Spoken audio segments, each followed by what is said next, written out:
ગણપતિ બાપ્પા મોરિયા. તો આજે મેં ગણપતિના પ્રસાદ માટે પાન મોદકની રેસીપી બનાવી છે.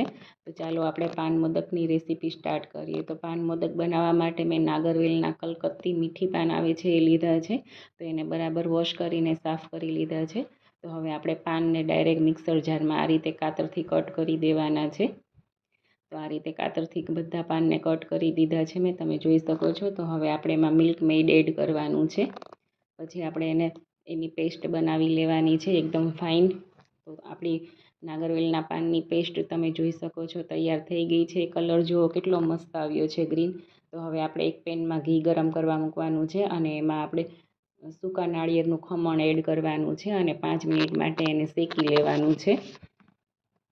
તો તમે જોઈ શકો છો આપણું ખમણ હવે શેકાઈને રેડી થઈ ગયું છે. તો આપણે એમાં જે નાગરવેલના પાનની પેસ્ટ હતી એ એડ કરી દેવાની છે અને બધું બરાબર મિક્સ કરી દેવાનું છે. તો આપણા પાન મોદકનું ઉપરનું લેયર હવે રેડી થઈ ગયું છે. તમે જોઈ શકો છો કેટલો મસ્ત ગ્રીન કલર આવ્યો છે.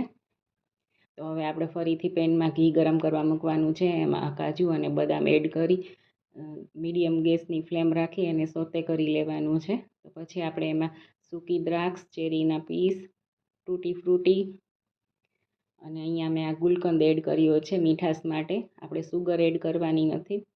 તો તમે હવે બરાબર આપણે મિક્સ કરી દેવાનું છે. તો તૈયાર છે આપણું અંદરનું ફિલિંગ.